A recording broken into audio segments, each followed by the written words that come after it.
Akbar meets Birbal. Akbar की मुलाकात बीरबल से होती है या अकबर बीरबल से मिलता है। Emperor Akbar loved to go riding. यहाँ पे हम पास्ट टेंस की बात कर रहे हैं और एम्परर और किंग में डिफरेंस होता है।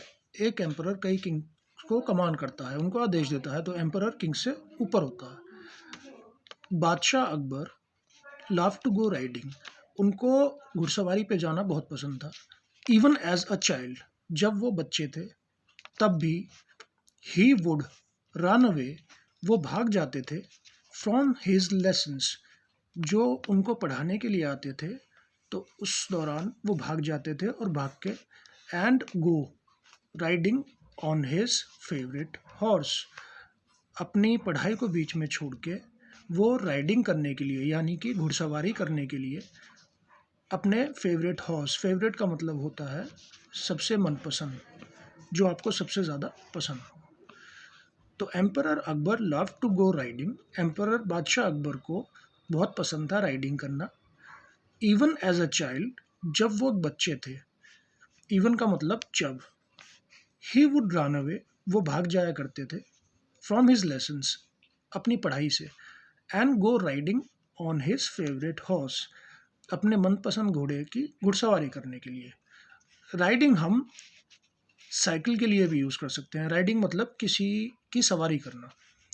वेन ही ग्रू अप, यहाँ पे ग्रू जो वर्ड है वो पास्ट टेंस में है। जब वो बड़े हुए, he was a more skillful rider, वो एक बहुत ही प्रतिभाशाली घुड़सवार थे, then any of his courtiers, अपने किसी भी दरबारी से। तो यहाँ पे तुलना की गई है राजा की और उन्हें प्रतिभाशाली राइडर बताया गया है उनके बाकी के कोर्टियर्स। कोर्टियर्स यानी कि जो उनके कोर्ट में, उनके सभा में मंत्री थे, उनसे। He was a more skillful rider then any of his courtiers. One day, एक दिन, wild riding through the forest, एक दिन जब वो घुड़सवारी कर रहे थे जंगल के बीच में से।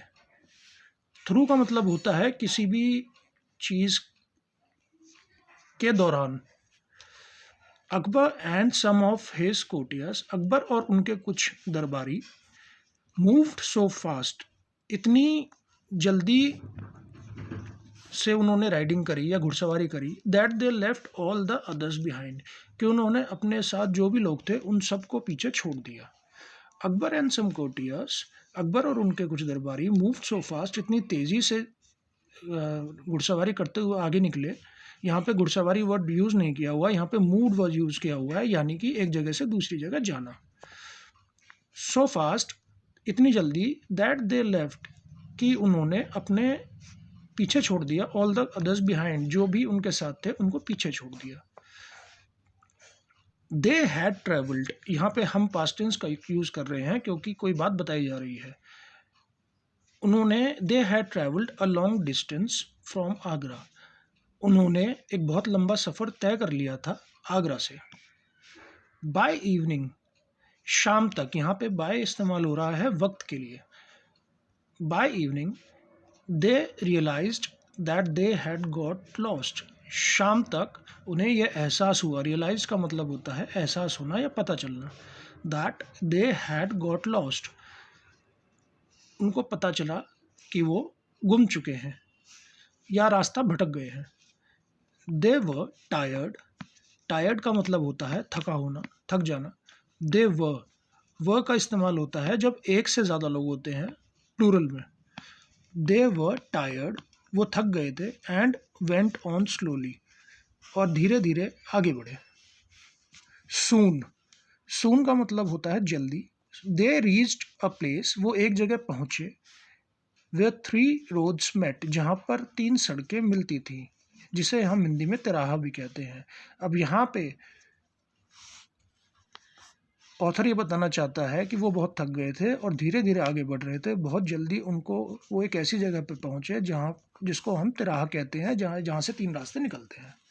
आह, at last, the emperor exclaimed, राजा ने, एक्सक्लेम का मतलब होता है कोई भी बात किसी सरप्राइज के साथ कहना, अचंभे के साथ। उसमें खुशी भी हो सकती है। At last the emperor exclaim, राजा ने खुशी से कहा कि एट लास्ट मतलब आखिर में हम आ गए। Then turning to his man he asked, उसके बाद राजा अपने लोगों की तरफ मुड़ता है और पूछता है, विच वे शेल वी गो, किस रास्ते पे हमें जाना चाहिए। जब भी हम कोई सवाल करते हैं तो उसका जो एंड होता है वो क्वेश्चन मार्क के साथ होता है, जैसा कि इस सेंटेंस में हुआ है। Which road goes to Agra, Agra की तरफ कौन सी सड़क जाती है। तो फ्रेंड्स, इस चैप्टर का अगला पार्ट हम नेक्स्ट क्लास में पढ़ेंगे। तो हमने देखा कि किसी स्टोरी को किस तरीके से नरेट यानी कि बताया जाता है, नरेट किया जाता है। हमने कुछ डिफ़िकल्ट वर्ड्स देखे और पास्ट टेंस में वर्ड्स का किस तरीके से यूज़ होता है, हमने वो चीज़ें देखी। Thank you.